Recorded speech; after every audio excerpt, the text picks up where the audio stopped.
What's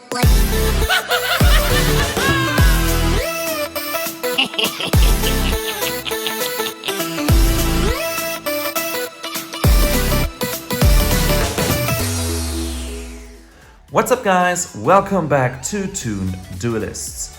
Today I've brought you number 2 of our voting, which is the Warrock deck profile.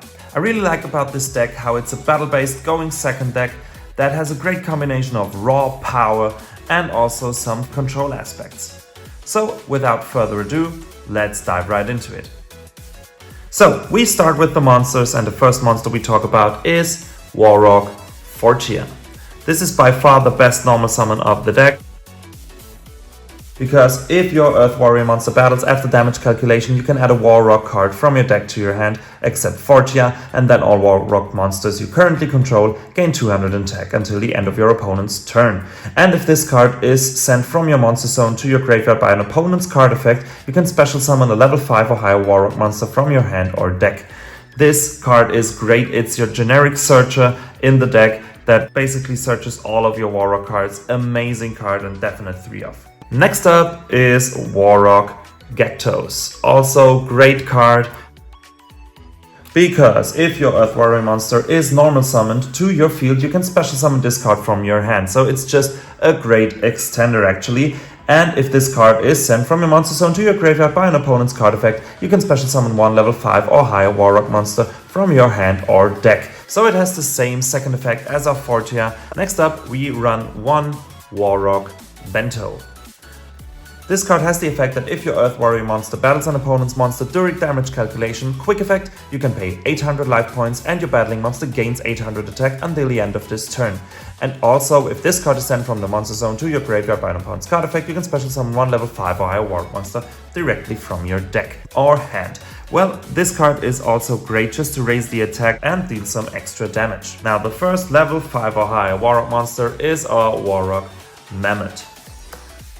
If you control no monsters or all monsters you control are warrior monsters, you can normal summon this card without tributing, which is great.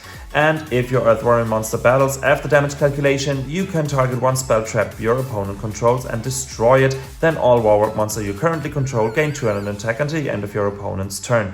So this card is really great just to get rid of your opponent's spells, and it's also basically a normal summon with 2000 attack points. Next up is our Warrock Skylar. It's our only level 6 monster, which gains 100 attack for each monster your opponent controls. And during a battle phase in which your Earth Warrior monster battles, quick effect, you can target one level 5 or lower Warrior monster in your graveyard, special summon it, and then all Warrock monster you currently control gain 200 attack until the end of your opponent's turn. Also, for the rest of this turn, you cannot attack directly with level 5 or lower monsters, but it's a great way to bring back Fortia, for example, because the search effect will go off if any other Earth Warrior monster battles, so it's a great way to bring Fortia back and have the search. Next up is basically our boss monster, which is Warrock Meteorogon. This guy can't be destroyed by your opponent's card effects, and if an attack is declared including this card and an opponent's monster, you can negate the opponent's monster's effects this turn, as well as the activated effects and effects on the field of monsters with the same original name, which is also great. Once per turn during your battle phase in which your Earth Warrior monster battles, quick effect, you can make all Warrock monsters you currently control gain 200 attack until the end of your opponent's turn. Also, this card can make up to 2 attacks on monsters during each battle phase this turn. So this card gets rid of most your opponent's monsters and negates all their effects, which is amazing.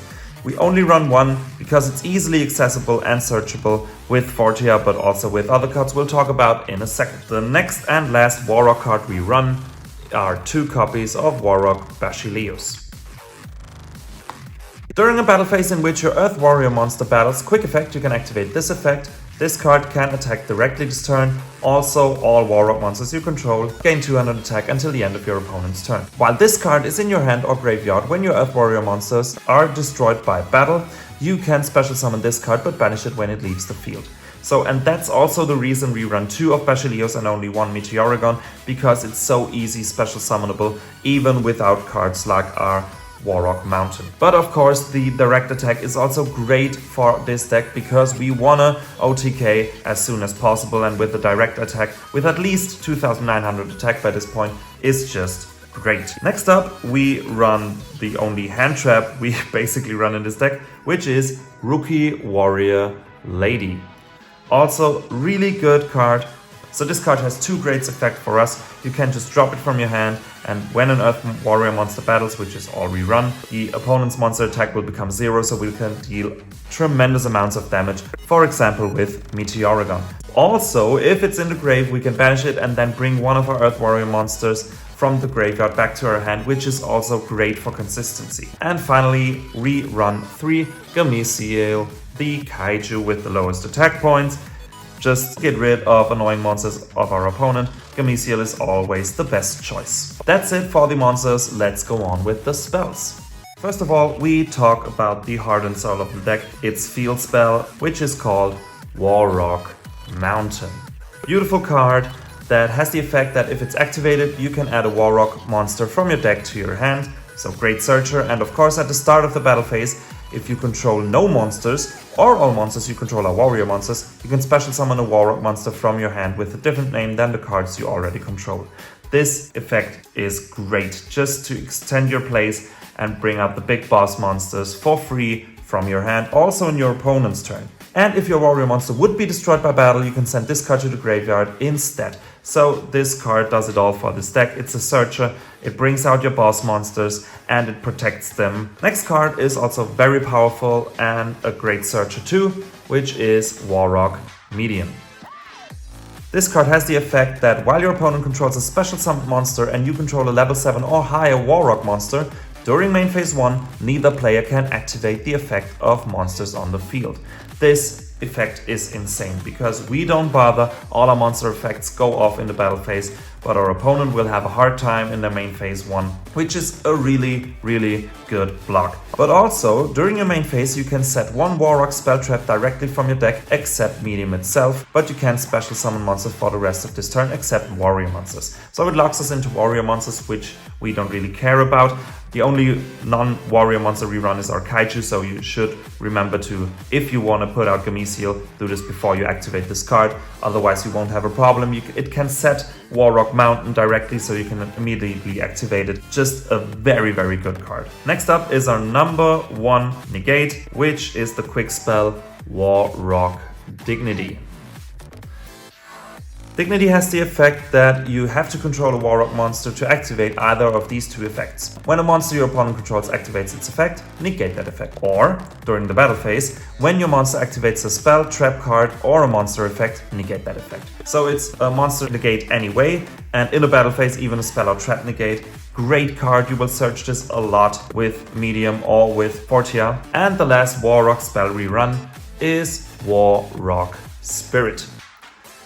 This quick spell has the effect that during the battle phase you can target one Warrock monster in your graveyard and activate one of these effects. You can either special summon that target in attack position, but for the rest of this turn its effects are negated, also it cannot attack directly, or you special summon that target in defense position, also the first time each Warrock monster you control would be destroyed by battle this turn, it is not destroyed.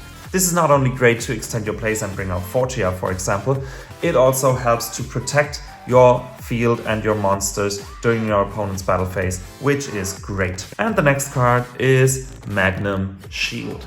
This card is really great in this deck because this equip spell can only be equipped to warrior type monsters, and if the monster is in attack position it gains attack equal to its defense, and if it's in defense position it gains defense equal to its original attack, which is insane because all of our Warrock monsters have the same attack and defense stat, which means you can just double the attack or defense of every Warrock monster, which is great for the OTKs. Next up, we also run 3 Pot of Extravagance. We don't need our extra deck actually, so Pot of Extravagance is the best bet for consistency. Next up are the board breakers. We run 2 Raigeki, 2 Lightning Storm, 1 Harpy's Feather Duster, and the last 2 are some searchers. Of course, in this deck we need a Terraforming and a good old Rhoda, of course. Guys, that's it for the main deck. Let's talk about the extra deck. So in the extra deck we run 3 Blackluster Soldier, Soldier of Chaos. Of course, since we run 3 Pot of Extravagance, it's important to run the more important extra deck monsters 3 times. We don't need our extra deck that much, but some of them are really useful, that's why we run 3 of them. Soldier of Chaos is definitely one of them, because if it's link summoned using a level 7 or higher monster, which is very easy in this deck, you can target it with card effects, and it can be destroyed by your opponent's card effects. When this card destroys an opponent's monster by battle, you can activate one of these effects. You either let it gain 1500 attack points, this card can make a second attack during the battle phase of your next turn, or you banish a card on the field. It's also an Earth Warrior monster, can't be better for the Warrock. Next up is another Link 3, which is Raten, the Heavenly General. Also great card, also Earth Warrior monster. You only need 2 monsters with the same type, and once per turn during the standby phase you can target a face-up monster discard points to and special summon 1 level 4 or lower monster with the same type as that monster from your hand to your zone discards points to, possibly an extender, but the important effect that at the start of the battle phase you can target a card your opponent controls and destroy it. So this card fits perfectly Earth Warrior with the effect revolving in the battle phase. Just perfect. Next up is our only Link 2, which is Ferocious Flame Swordsman.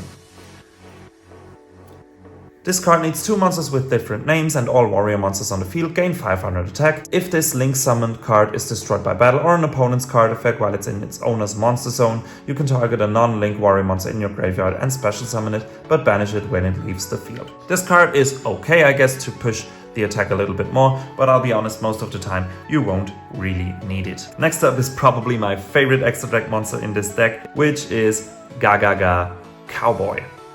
This card is really great with a cool artwork and also Earth Warrior. It fits perfectly. 2 level 4 monsters are needed, and once per turn you can detach a material from this card and apply this effect depending on its current battle position.